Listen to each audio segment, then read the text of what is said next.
This is Eddie Hearn, Matchroom Boxing. You are watching Sporting Icons. You don't need to be anywhere else. Right, thank you Minzy42 for letting me know about Eddie Hearn's tweet here, which is that Eddie Hearn has met with Andrei Rybinski, who is the promoter and his management team, and of course for World of Boxing, for Alexander Povetkin, who is of course the WBA mandatory. And as we know, the WBA, 4 weeks ago now, have ordered that Team Joshua and Team Povetkin sort out and finalise a deal for them guys to get it on before September. This was the original thing, of course.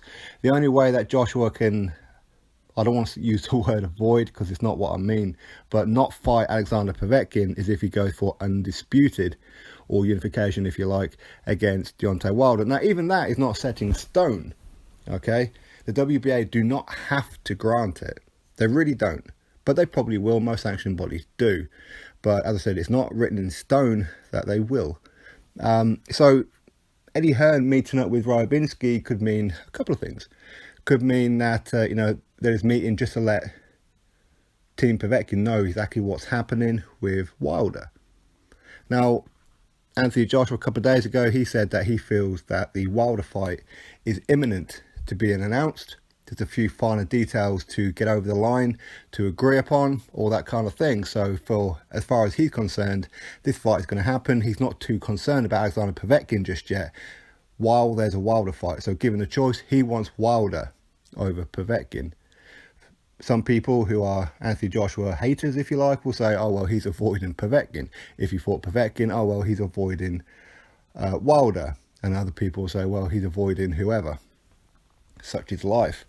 But as I said, a meeting with Rybinski and Team Povetkin, it's just purely for me just a case of letting them know what's happening. Of course, he could put to them a couple of options as well, because ultimately things are easier if Alexander Povetkin and his team agree to stepping aside. So maybe they're going to want some money, or if the WBA order it, say yes, we're going to go above this one, and yes, Joshua can fight Wilder, and Povetkin, you have no choice in it.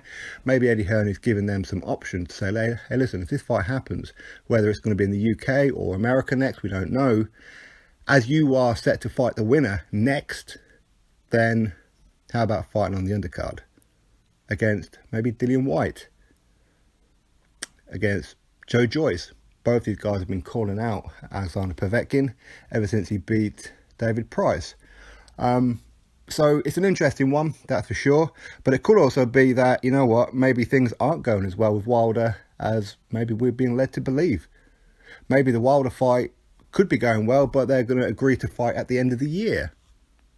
Because as we know, Deontay Wilder and Dominic Breazeale have some kind of agreement right now. So for me, I do believe that Wilder versus Breazeale is going to be next. But there's nothing wrong with that happening, as long as he don't bloody well lose. Because I want Anthony Joshua to get hold of Deontay Wilder and smash him from pillar to post. I believe it's going to be an easy night's work for Joshua.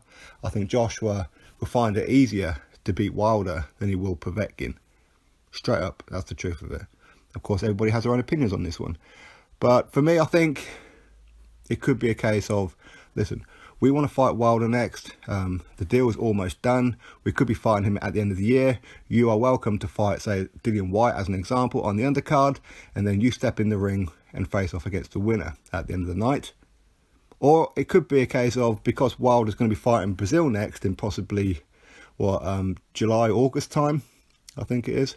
No, it's August. I'm sure that's what Breazeale said.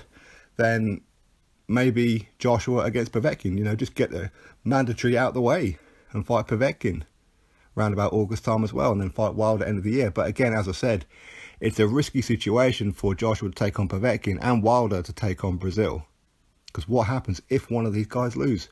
Then we're going to miss out on the opportunity for an undisputed between these two particular guys.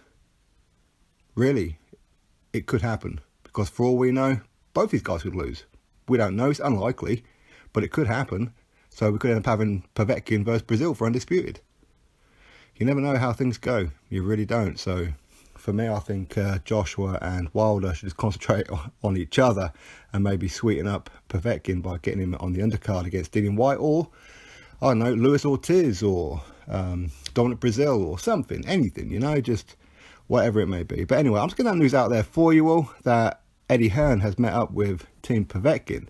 So maybe it's a case of he's going to be signing to fight him next, or it's just a update to keep them updated, to keep the WBA happy, as they have set a deadline for these guys to sort out a deal. So let's get that news out there for you. Drop your thoughts below, click that thumbs up, subscribe. Catch you on the next video.